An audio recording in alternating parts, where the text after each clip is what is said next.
نحمده ونصلي على رسوله الكريم اما بعد فاعوذ بالله من الشيطان الرجيم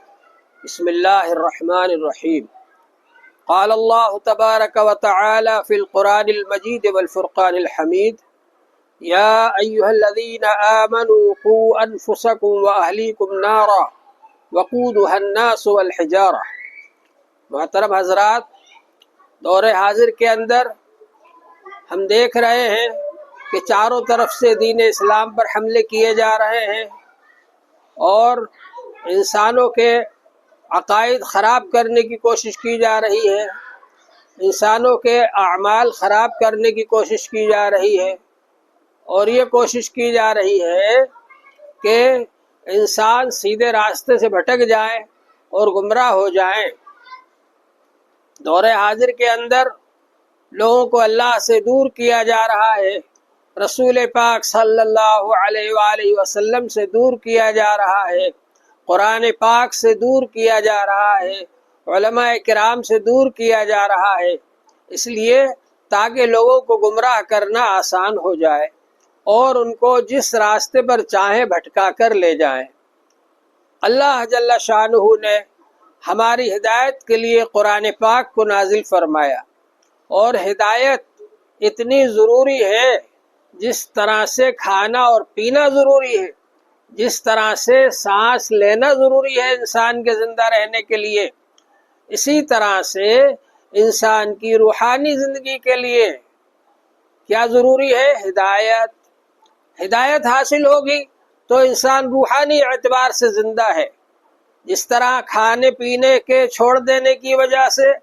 آدمی مر جاتا ہے، جسمانی زندگی ختم ہو جاتی ہے، اسی طرح سے اللہ کا ذکر چھوڑ دینے کی وجہ سے، قرآن پاک کی تلاوت چھوڑ دینے کی وجہ سے، نماز چھوڑ دینے کی وجہ سے اللہ تعالی سے تعلق قائم نہیں رہ پاتا اور انسان روحانی اعتبار سے مردہ ہو جاتا ہے۔ اس لیے ضروری ہے کہ انسان اپنی اس بات کی فکر کرے کہ وہ ہدایت حاصل کرے۔ اللہ جل شانہ نے حضرت آدم علیہ السلام کو زمین پر جب بھیجا، اسی وقت سے ہدایت کا سلسلہ شروع فرما دیا۔ جس طرح سے آدم علیہ السلام تمام انسانوں کے ابا ہیں، اسی طرح سے حضرت آدم علیہ السلام سب سے پہلے نبی بھی ہیں۔ اللہ تعالی نے ان کے پاس وحی بھیجی، اپنی ہدایت کو بھیجا، اپنے احکام کو بھیجا تاکہ لوگ اس کے مطابق عمل کریں، اور انبیاء علیہ السلام کو بھیجنے کا سلسلہ جاری رکھا،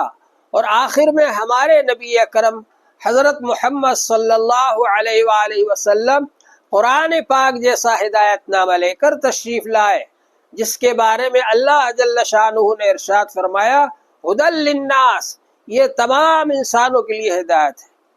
وبینات من الہدی والفرقان، اور اس میں ہدایت کی کھلی ہوئی نشانیاں موجود ہیں۔ اس کو پڑھ کر، اس کو سمجھ کر آدمی ہدایت حاصل کر سکتا ہے۔ تو انسان کے لیے ہدایت سب سے زیادہ ضروری ہے۔ ہم لوگ روزانہ نماز کے اندر دعا کرتے ہیں اہدنا الصراط المستقیم، کہ اللہ تعالی ہم کو سیدھے راستے کی ہدایت عطا فرما، اور وہ سیدھے راستے کی ہدایت کیسے ملے گی؟ اللہ جل شانہ نے بتلا دیا، اہدنا الصراط المستقیم صراط الذین انعمت علیہم غیر المغضوب علیہم ولا الضالین، ان لوگوں کے راستے پر جن لوگوں پر اللہ کا انعام ہوا، اور ان لوگوں کے راستے سے بچنا ہے جن لوگوں پر اللہ کا غضب ہوا اور عذاب ہوا۔ معلوم یہ ہوا کہ ہدایت حاصل کرنے کے لیے ایک طرف کتاب اللہ سے تعلق جوڑنا پڑے گا، جس کے اندر ھدی للناس ہے، تمام انسانوں کے لیے ہدایت ہے، وبینات من الہدی والفرقان ہے، اور ہدایت کی کھلی ہوئی نشانیاں موجود ہیں، اور ایک طرف اہل اللہ سے تعلق جوڑنا پڑے گا، اللہ والوں سے تعلق جوڑنا پڑے گا، تاکہ اس کے ذریعے ہم کو ہدایت حاصل ہو۔ اللہ جل شانہ نے صرف قرآن پاک نازل نہیں فرمایا کہ کتابی شکل میں لکھ کر کے قرآن پاک کو خانہ کعبہ پر لٹکا دیا جاتا اور سب لوگ پڑھ لیتے، ایسا نہیں ہوا، بلکہ اللہ جل شانہ نے پہلے حضور پاک صلی اللہ علیہ وآلہ وسلم کو پیدا فرمایا، پھر جب حضور پاک صلی اللہ علیہ وآلہ وسلم کی عمر مبارک 40 سال ہوئی تو اللہ جل شانہ نے ان کو نبی بنایا اور ان پر قرآن پاک اتارنے کا سلسلہ جاری فرمایا، اور قرآن پاک نازل ہوتا رہا تھوڑا تھوڑا، اور حضور پاک صلی اللہ علیہ وآلہ وسلم اس کو پڑھتے رہے اور پڑھاتے رہے، اور اس کو یاد کرتے رہے اور یاد کراتے رہے، اور اس کو حفظ کرتے رہے اور حفظ کراتے رہے، اور اس کو محفوظ فرما دیا۔ تو اس طرح سے اللہ جل شانہ نے قرآن پاک کو نازل فرمایا اور قرآن پاک کے معلم کو بھی بھیجا، اور آپ کا کام یہ بتایا کہ حضور پاک صلی اللہ علیہ وآلہ وسلم اس لیے تشریف لائے ہیں کہ یزکیہم، انسانوں کو پاک کریں گناہوں سے، ویعلمہم الکتاب والحکمہ، اور کتاب اور حکمت کی تعلیم دیں۔ جب کتاب اور حکمت کی تعلیم آئے گی انسان کے اندر تو وہ گناہوں سے پاک ہو جائے گا۔ تو کتاب و حکمت کی تعلیم کا مقصد ہی ہے کہ گناہوں سے پاک ہو جائے، تزکیہ ہو جائے، اس لیے یزکیہم کو پہلے بیان فرمایا اور اس کے بعد یعلمہم الکتاب والحکمت کو بعد میں بیان فرمایا۔ بہرحال اللہ جل شانہ کا یہ بڑا احسان ہے کہ اس نے ہم کو اس راستے سے جوڑا ہے جو کہ ہدایت کا راستہ ہے، جو صراط مستقیم ہے، سیدھا راستہ ہے۔ حضور پاک صلی اللہ علیہ وآلہ وسلم نے ایک بار ایک سیدھی لکیر کھینچی اور اس کے آس پاس ترچھی لکیریں کھینچی اور یہ فرمایا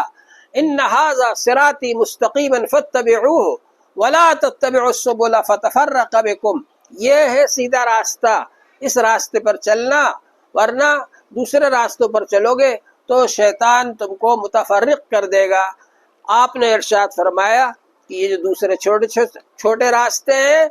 علی کل سبیل منہا شیطان، ان میں سے ہر راستے پر شیطان بیٹھا ہوا ہے جو تم کو گمراہ کر دے گا، لہذا تم یہ سیدھے راستے پر چلنا۔ اور پھر آپ نے استشہاد کے طور پر یہ آیت پاک پڑھی ان ھذا صراطی مستقیما فاتبعوہ، بے شک میرا سیدھا راستہ یہ ہے، اس پر چلو، ولا تتبعوا السبل فتفرق بکم، اور دوسرے راستوں پر نہ چلنا ورنہ شیطان تم کو گمراہ کر دے گا، بھٹکا دے گا اور متفرق کر دے گا۔ تو اللہ جل شانہ کا بڑا احسان ہے کہ اس نے ہم کو ہدایت حاصل کرنے کا طریقہ بھی بتلا دیا کہ ہم کس طریقے سے ہدایت حاصل کریں۔ ہدایت حاصل ہوگی کتاب اللہ سے اور رجال اللہ سے، اور کتاب اللہ ہم پڑھیں گے علماء کرام سے، رجال اللہ سے، اللہ والوں سے پڑھیں گے کتاب، تاکہ وہ کتاب کو ہم سمجھ سکیں۔ اور رجال اللہ کون ہے، ان کو پہچاننے کے لیے کتاب اللہ کی ضرورت پڑے گی۔ کتاب اللہ میں جو صفات اللہ والوں کی لکھی ہیں اس کے ذریعے ہم پہچانیں گے کہ اللہ والے ہیں، اور ان سے ہم جڑیں گے اور ان کے ذریعے سے ہم علم حاصل کریں گے۔ تو یہ جو دینی مدارس ہیں یہ کتاب اللہ پڑھانے کا کام کرتے ہیں، قرآن پاک پڑھاتے ہیں، حدیث پاک پڑھاتے ہیں، اور تفسیر پڑھاتے ہیں قرآن پاک کی، اور فقہ پڑھاتے ہیں۔ یہ سب حضرات دینی علوم پڑھا رہے ہیں، لہٰذا ان سے ہم کو جڑنا چاہیے، اپنے بچوں کو بھیجنا چاہیے دینی مدارس کے اندر، تاکہ ہمارے بچے دینی تعلیم حاصل کریں اور اس کے اعتبار سے ان کی اصلاح ہو اور ان کی تعلیم و تربیت ہو۔ اسی طرح سے یہ بھی ضروری ہے کہ ہم لوگ بھی اللہ والوں سے جڑیں، اور اللہ والوں سے جڑ کر کے ہم اللہ کا ذکر کریں، اللہ کا ذکر حاصل کریں، علم حاصل کریں۔ یہ علم حاصل کرنا ہر مسلمان پر فرض ہے۔ طلب العلم فریضۃ علی کل مسلم، علم طلب کرنا ہر مسلمان پر فرض ہے۔ اتنا علم حاصل کرنا جس سے آپ پاکی حاصل کر لیں، نماز آپ کی صحیح ہو جائے، زکوٰۃ آپ کی صحیح ادا ہو جائے،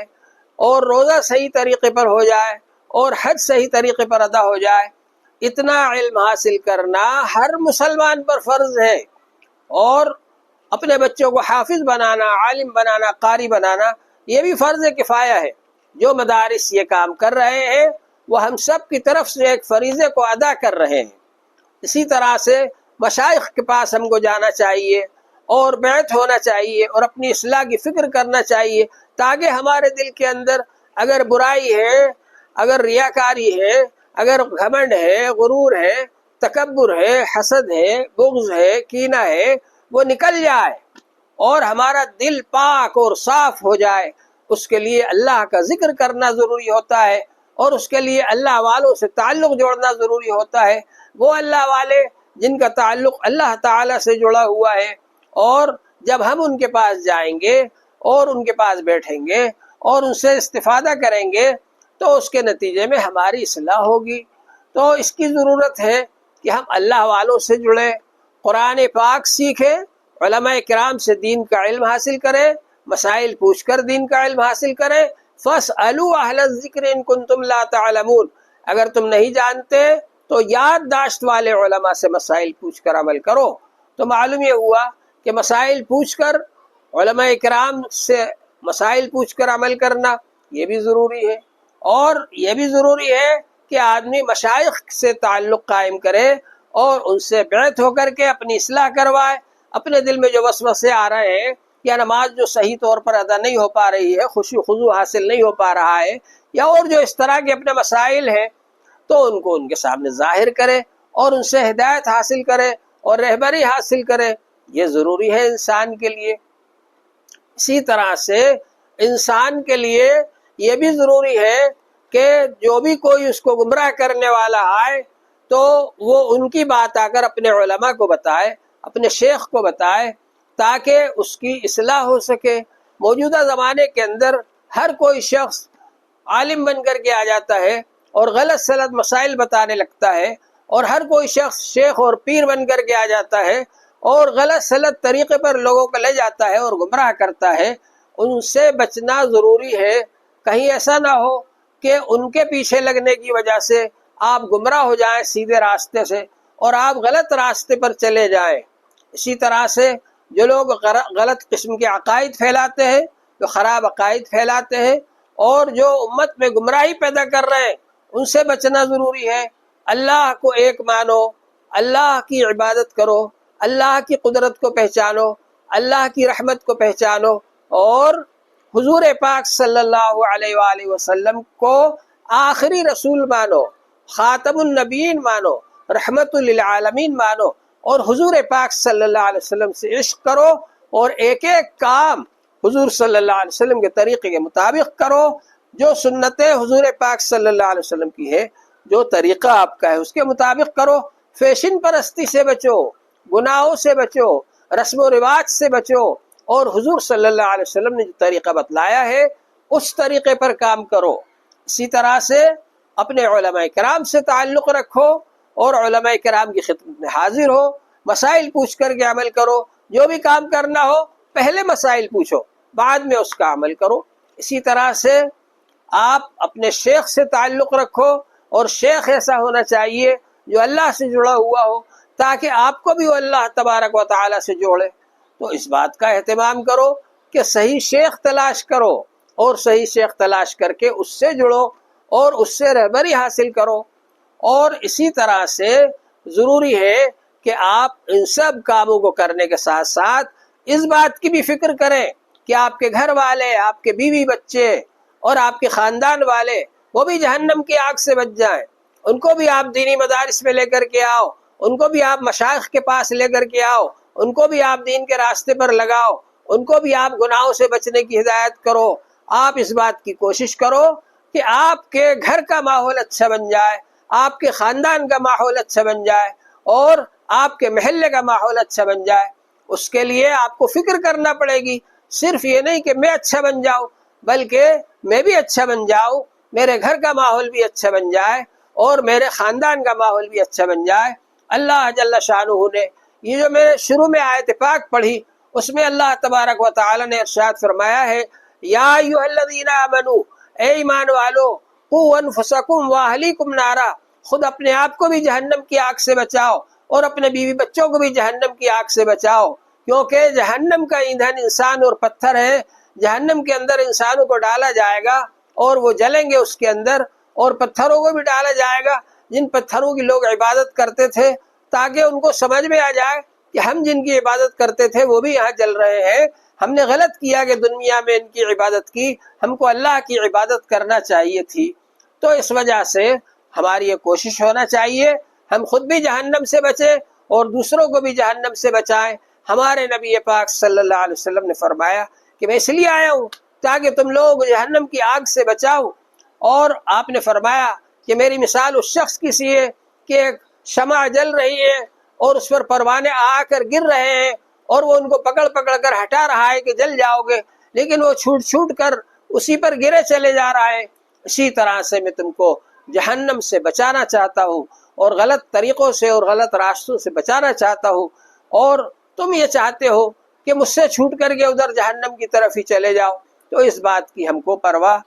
اہتمام کرنا چاہیے، توجہ دینا چاہیے کہ ہم دین پر قائم رہیں، ہدایت پر قائم رہیں۔ اس لیے کہ انسان کے لیے کھانے پینے سے زیادہ ضروری ہدایت ہے، سانس لینے سے زیادہ ضروری ہدایت ہے۔ ہم بچوں کے کھانے پینے کی فکر تو کرتے ہیں، لیکن اس بات کی فکر نہیں کرتے کہ وہ ہدایت پر قائم رہیں اور وہ ہدایت سے ہٹ نہ جائیں۔ ہمارے بچے کسی اسکول میں جا رہے ہیں اور وہاں جا کر کے کیا کر رہے ہیں، ہمیں اس کی خبر رکھنا چاہیے۔ کہیں ایسا نہ ہو کہ اسکول والے بچوں کو ملحد بنا دیں، اسکول والے ان کو دین سے پلٹ دیں، اسکول والے ان کو غلط راستے پر لگا دیں، غلط عقائد ان کے دل و دماغ کے اندر بھر دیں، حضور صلی اللہ علیہ وسلم کے خلاف عقائد بھر دیں اور اسی طرح سے دین کے خلاف عقائد ان میں بھر دیں۔ اس لیے ضرورت ہے کہ ہم خود مسلمان حضرات جو کہ شادیوں کے اندر کروڑوں روپیہ خرچ کرتے ہیں، وہ اپنے دینی اسکول قائم کریں اور اپنے مذہب کے بچوں کو اس دینی اسکول کے اندر پڑھائیں، دینی ماحول کے اندر ان کو دنیاوی تعلیم دلائیں، تاکہ ہمارے وہ بچے غلط راستے پر نہ چلے جائیں اور ان کے اندر الحاد نہ آئے اور ارتداد کے راستے پر نہ چلے جائیں۔ موجودہ زمانے کے اندر جو ارتداد کی لہر پھیل رہی ہے اور لوگ یہ چاہ رہے ہیں کہ مسلمانوں کو غلط راستے پر لے جائیں اور ان کو گمراہ کر دے اور دین سے پلٹ دے اور دین اسلام سے ان کو ہٹا دے۔ چاروں طرف سے اس بات کی الغار ہو رہی ہے اور کوشش ہو رہی ہے اور ان کو بچانے والا کوئی نہیں ہے، اس لیے کہ ہم نے خود اپنے بچوں کو غیر مسلموں کے سپرد کر دیا اور ہم نے خود اپنے بچوں کو دوسرے راستوں پر لگا دیا، فیشن پرستی کے راستے پر لگا دیا، غلط جگہوں پر لگا دیا۔ تو اب اس بات کی ضرورت ہے کہ ہم اس کی فکر کریں